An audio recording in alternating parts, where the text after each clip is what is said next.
entertainmentbuddha.com.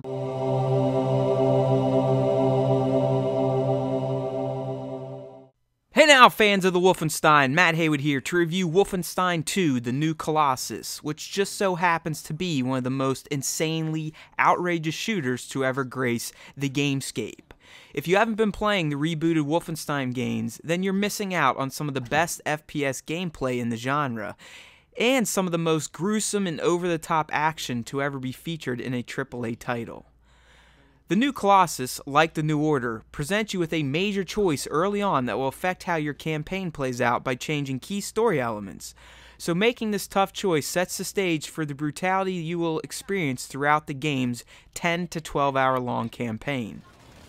Once this choice is made, you take the game's protagonist, BJ Blazkowicz, on a journey that features gameplay segments in a wheelchair, people getting their heads chopped off and remaining alive, and a cutscene that features a bare-chested pregnant lady dual-wielding machine guns while also covered in gallons of blood from her foes.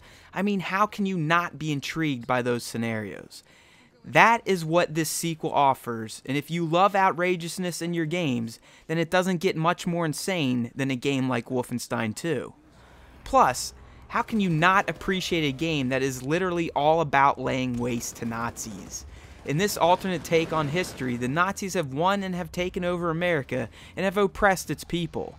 It's up to you as BJ and other freedom fighters to fight back against the massive and technologically advanced Nazi regime as you make your way through a war-torn US, foiling Nazis in any way you can.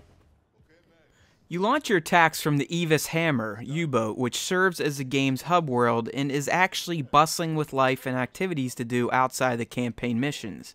I enjoyed the atmosphere on the Hammer because it made the game have a bit of heart, as it allows the player to see and interact with the people being oppressed by the Nazis. It's just a nice change of pace from the frenetic missions, which feel like Doom with an even more powerful protagonist.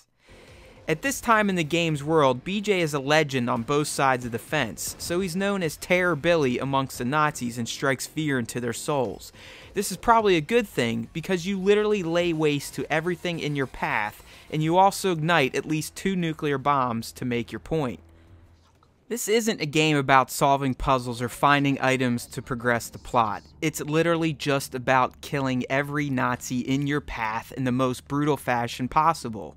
You can collect various weapons and even upgrade them this time around, and depending on your choice from the beginning of the game, you also get a special super weapon that can quickly change the tide of any battle. Now, I love the blood-fueled gameplay and don't mind the level design of each mission because they do offer alternate paths to reach your goals. The gameplay does get a bit stale over time though. In fact, I credit the lengthy cutscenes as being the highlights of the campaign in general.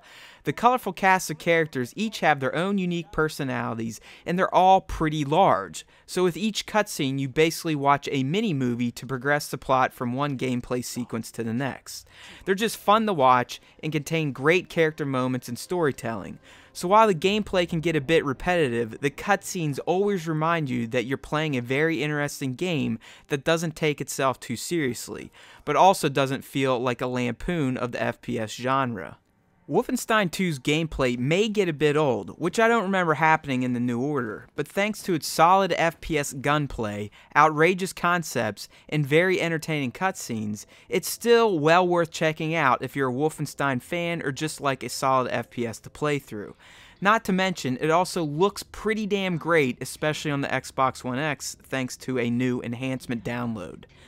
The new Colossus earns itself a solid 8 out of 10 review score from Team EB.